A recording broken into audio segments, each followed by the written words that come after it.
Most important question answer for class 12th and other competitive exam. अगर आप कोई भी कम्पेटिटिव एग्ज़ाम देने जा रहे हैं तो ये ज्योग्राफी के क्वेश्चन आंसर हैं, वन वर्ड वाले। कम्पेटिटिव एग्ज़ाम में ये ऑब्जेक्टिव टाइप आते हैं और आपको 4 में से ना किसी एक पे टिक करना होता है।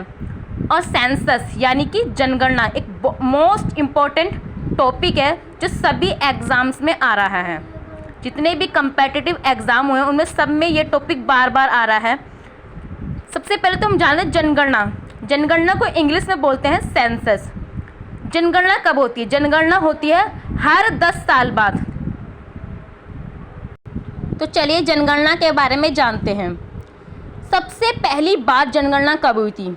तो देखिए, सबसे पहली बार जनगणना हुई थी 1500 ईसा पूर्व में इज़राइल में मूसा के द्वारा। वहाँ के निवासियों की जनगणना, सबसे पहले जनगणना मूसा के निवासियों की हुई थी 1500 ईस्वी में इज़राइल में। लेकिन आधुनिक पद्धति पर पहली व्यवस्थित जनगणना कब हुई थी? 1749।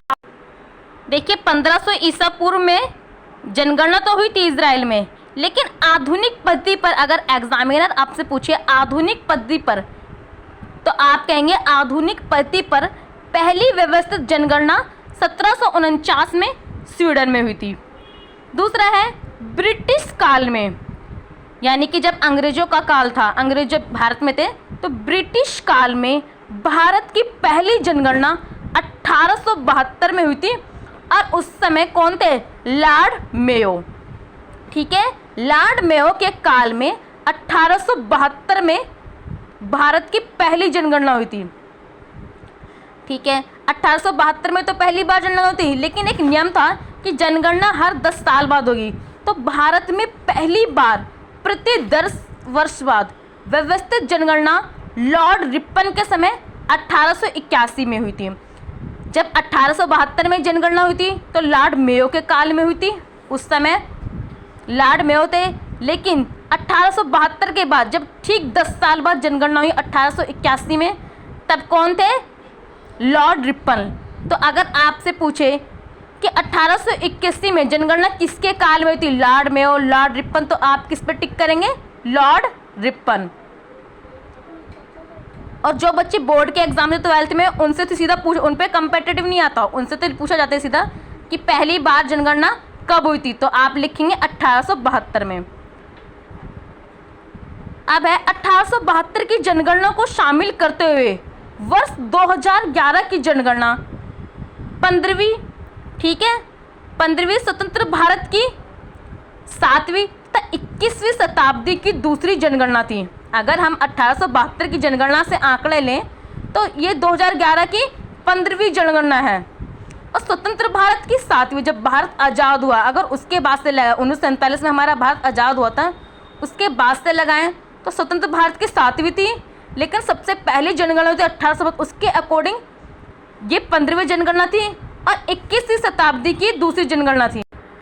जनगणना अधिनियम कब हुआ था? जनगणना अधिनियम हुआ था 1948 में। अब 1961 में गृह मंत्रालय के अधीन स्वतंत्र जनगणना विभाग बनाया गया था। तो स्वतंत्र जनगणना विभाग कब बनाया गया? 1961 में। जनगणना को किस सूची में रखा है? देखिए, 3 सूची है, संघ सूची है, राज्य सूची है और समवर्ती सूची है। अब आपके पेपर में आ जाए कि संघ जनगणना को किस सूची में रखा गया है। 4 ऑप्शन होंगे, संघ सूची, राज्य सूची, समवर्ती सूची, इनमें से कौन है? तो आप क्या बोलेंगे? संघ सूची। अब देखते हैं, आंकड़े देखते हैं 2011 में प्रशासनिक आंकड़े क्या थे। तो 2011 के में जो जनगणना हुई थी, कुल राज्य और केंद्र शासित प्रदेशों की संख्या कितनी थी? 35। जिलों की संख्या कितनी थी? 640। नगरों की जनसंख्या कितनी थी? 7933। और गांव बोलो या ग्राम बोलो, तो इनकी जनसंख्या कितनी थी? 6.41 लाख। यानी कि 2011 में कितने गांव थे टोटल? 6.1 लाख। अब 2011 की जनगणना के समय महारजिस्ट्रार एवं जनगणना आयुक्त कौन थे? Doctor C Chandramouli. याद रखिएगा कि जब 2011 एग्जामिनर आपसे पूछ सकता है कंपेटिटिव एग्जाम में कि 2011 की जनगणना के समय महारजिस्ट्रार और जनगणना आयुक्त कौन थे, किसने कराई थी जनगणना? डॉक्टर सी चंद्रमौली ने। 2001 की जनगणना के समय महारजिस्ट्रार एवं जनगणना आयुक्त कौन थे? जयंत कुमार बंठिया। यानी कि 2001 की जनगणना किसने कराई थी? जयंत कुमार बंठिया ने। कुल जनसंख्या 2011 में भारत की कुल जनसंख्या थी 121.8 करोड़। दशकीय वृद्धि यानी कि 2001 से 2011 इन 10 सालों में दशकीय वृद्धि कितनी हुई थी? 18.18 करोड़। यानी कि 2011 में 2001 और 2011 में जो जनसंख्या में जो वृद्धि हुई थी वो कितनी हुई थी? 18.18 करोड़। यहाँ पे ध्यान रखिएगा जनसंख्या इतनी नहीं हुई है, जनसंख्या में वृद्धि बता रहा है वो कि 18.18 करोड़ जनसंख्या 2001 से 2011 में बढ़ गई है। परसेंटेज में देखो तो होगा 17.17%। अगर आपसे परसेंटेज पूछे ऑप्शन में कंपेटिटिव एग्जाम में तो 17.17%। नगरीय जनसंख्या 2011 में नगरीय जनसंख्या कितनी थी? 31.3% और ग्रामीण जनसंख्या कितनी थी 2011 में? 68.9%। लिंग अनुपात सेक्स रेशियो यानी कि सेक्स रेशियो याद रखिए हम कितने पे निकालते हैं? सेक्स रेशियो प्रति 1000 पुरुषों पे निकलता है। तो 2011 में प्रति 1000 पुरुषों पर 943 औरतें थीं। यानी पुरुषों की जनसंख्या 1000 थी तो औरतें कितनी थी? 943। जनसंख्या घनत्व यानी जनघनत्व क्या होता है? ये निकाला जाता है प्रति वर्ग किलोमीटर क्षेत्र में, यानी कि प्रति वर्ग किलोमीटर क्षेत्र में कितने व्यक्ति हैं। तो 2011 में प्रति वर्ग किलोमीटर क्षेत्र में कितने व्यक्ति थे? 382। अब पढ़ेंगे सबसे बड़ा तथा सबसे छोटा। यहाँ पे हमने लिया है क्षेत्रफल के अकॉर्डिंग सबसे बड़ा और सबसे छोटा। तो क्षेत्रफल के अनुसार सबसे बड़ा राज्य है राजस्थान। अगर आपको ऐसा समझ में ना आए तो आप एक बार ना भारत का नक्शा देख लीजिएगा, भारत का मैप देख लीजिएगा, उसमें सबसे बड़ा क्षेत्रफल तो जगह यानी कि स्थान, एरिया, क्षेत्रफल। तो सबसे बड़ा राज्य कौन सा है? राजस्थान। और सबसे छोटा राज्य है, अगर आप भारत के मैप में देखेंगे तो गोवा अलग ही दिखाई देगा छोटा सा, और राजस्थान अलग ही बहुत बड़ा दिखाई देगा।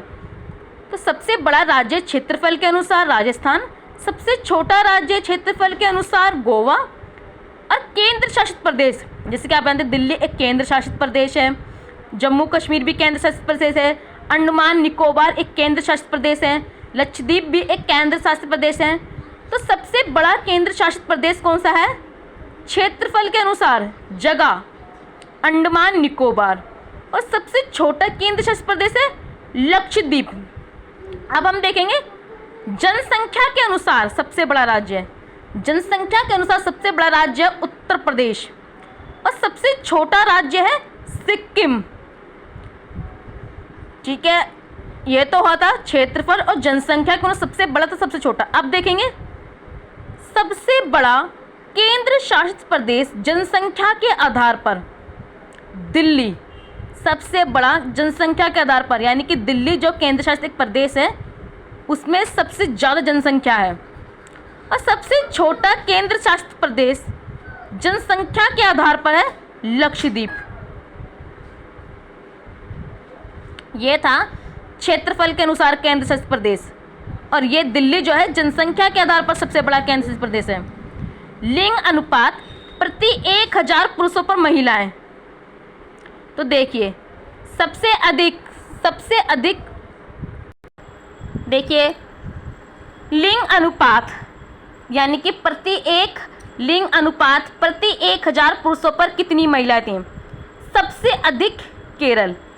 तो केरल में 1000 पुरुषों पर 1084 महिलाएं हैं 2011 में। और सबसे कम जनसंख्या महिलाओं की कांति हरियाणा में, जहां 1000 पुरुषों पर 879 यानी कि 879। एक पुरुष कितने थे? 1000 हरियाणा में, और औरतें कितनी थी? 889। तो देखिए कितना कम रेशियो है। सबसे अधिक केंद्र शासित प्रदेश लिंग अनुपात में पंडुचेरी में सबसे अधिक थी महिलाओं की संख्या, जो कि केंद्र शासित प्रदेशों की बात हो रही है। 1000 पुरुषों पर 1037 महिलाएं थी, केंद्र शासित प्रदेश था कोई। और सबसे कम लिंग अनुपात दमन व द्वीप में सबसे कम था भाई, 1000 पुरुष हैं और 618, सिर्फ 1000 पुरुषों पर सिर्फ 618 महिलाएं। अब देखते हैं लिंग अनुपात वाले राज्यों की जिले। अब बात की जाए बिल्कुल डेप्थ में जाके जिले में, क्योंकि एग्जामिनर आपसे कुछ भी पूछ सकता है, ठीक है। कंपेटिटिव एग्जाम की बात हो रही है। सर्वाधिक लिंग अनुपात वाला जिले, जैसे कि यूपी में भी काफ़ी सारे जिले हैं, दिल्ली में भी सादरा जिला है। तो सबसे अधिक सर्वाधिक यानी कि सबसे अधिक लिंग अनुपात वाला जिले कौन सा था? माहे। ये एक केंद्र शासित प्रदेश का है। और सबसे कम लिंग अनुपात वाला जिला था अल्मोड़ा। ये राज्य के अनुसार है। सबसे कम लिंग अनुपात वाला जिला अल्मोड़ा, राज्य के अकॉर्डिंग। अगर राज्य लेवल पे देखें तो सबसे कम लिंग अनुपात वाला जिला अल्मोड़ा था, और केंद्र शासित प्रदेश की बात करें तो सबसे कम लिंग अनुपात वाला जिला माहे। न्यूनतम लिंग अनुपात वाला राज्य, यानी कि सबसे कम लिंग अनुपात वाला राज्य, यानी कि राज्य में जो जिला था लेह। और न्यूनतम लिंग अनुपात वाला केंद्र शासित प्रदेश का जिला, केंद्र शासित प्रदेश का जो जिला था वो था दमन। अब देखते हैं साक्षरता दर। साक्षरता दर क्या थी 2011 में? सबसे अधिक साक्षरता थी केरल में। देखिए सबसे अधिक साक्षरता केरल में थी 94%, और इनमें जो थी ना वो महिलाएं थी, सबसे ज़्यादा पढ़ी लिखी महिलाएं थी। अब जब महिलाएं पढ़ी लिखी होंगी सबसे ज़्यादा, तो सीधी सी बात है जहाँ ज़्यादा पढ़े लिखे लोग होंगे वहाँ की जनसंख्या भी कम होगी। तो इसीलिए पढ़े लिखे लोग होने की वजह से सबसे अधिक साक्षरता दर केरल की थी, जिसमें महिलाएं थी, और इसीलिए सबसे कम जनसंख्या भी 2011 में केरल की थी। अब है, और सबसे न्यूनतम साक्षरता दर किसमें थी? बिहार में 61.8%, यानी कि साक्षरता दर सबसे कम किसमें थी? बिहार में। इस तरह क्वेश्चन आपके पेपर में आ सकते हैं कंपेटिटिव में। अब केंद्र शासित प्रदेश की बात करें साक्षरता दर, सबसे अधिक साक्षरता दर थी लक्षद्वीप में, और सबसे कम साक्षरता दर थी न्यूनतम दादर नागर हवेली में। महिला साक्षरता सबसे अधिक किसमें थी? केरल में। और सबसे कम महिला साक्षरता थी किसमें? बिहार में। देखिए बिहार की जनसंख्या भी 2011 में राज्य लेवल पर सबसे ज़्यादा किस राज्य की थी? बिहार में। क्यों? क्योंकि वहाँ कम पढ़े लिखे लोग थे, तो इसीलिए जनसंख्या भी वहाँ की सबसे ज़्यादा हुई। आप देखते हैं जनगणना, जो कि प्रति वर्ग यानी कि प्रति 1 किलोमीटर के दायरे में कितने व्यक्ति थे? सबसे अधिकतम थे बिहार में।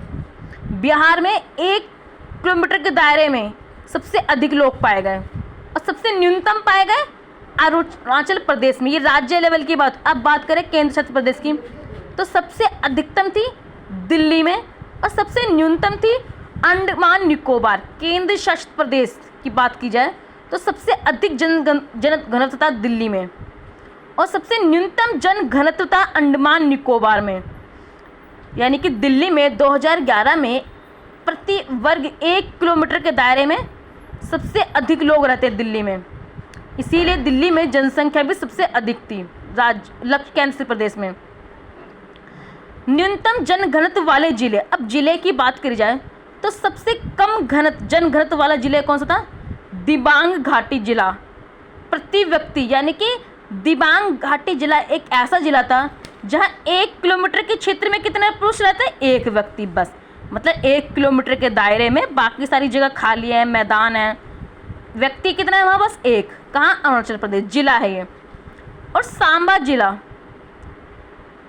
जिला था, यहाँ कितने थे? 1 किलोमीटर के दायरे में सिर्फ 2 लोग थे। ये कहाँ पर है? सांबा जिला कहाँ पर है? जम्मू कश्मीर में। और दिबांग घाटी जिला कहाँ है? अरुणाचल प्रदेश में। अरुणाचल प्रदेश का जिला है दिबांग घाटी, जहाँ पर 1 किलोमीटर के दायरे में सिर्फ 1 व्यक्ति था। और जम्मू कश्मीर का जो जिला है सांबा, यहाँ 1 किलोमीटर के दायरे में, 1 किलोमीटर के दायरे में सिर्फ 2। अब धर्म के आधार पर जनसंख्या देखी जाए 2011 में, ये कहाँ है? 2011 में धर्म के आधार पर जनसंख्या, हिंदू कितने थे? 79.8%, मुस्लिम कितने थे? 15.23% 2011 में, ईसाई 2.3%, सिख 1.72%, बौद्ध थे 17.70%, जैन थे 0.4%। ये धर्म के आधार पर जनसंख्या थी। सबसे अधिक हिंदू थे और सबसे कम थे जैन। अभी ये 2011 का डाटा है। 2011 के बाद जनगणना होनी थी 2021 में, ठीक है, 10 साल बाद होती है। 2021 में हमारा सारा डाटा आ जाता है, लेकिन कोरोना रहा, कोविड रहा, उसकी वजह से जनगणना नहीं हो पाई। लेकिन 2023 में डाटा आने वाला है कि कितनी जनसंख्या बढ़ी है और कितने हिंदू हैं, कितने मुस्लिम हैं, कितनी साक्षरता दर किसकी है। तो ये 2011 की थी और पेपर में ज़रूर आएगा, तो इसको बहुत अच्छे से पढ़ लें कम्पिटिटिव एग्ज़ाम के लिए। अगर आपको वीडियो अच्छी लगे तो चैनल को लाइक कीजिए, शेयर कीजिए, सब्सक्राइब कीजिए।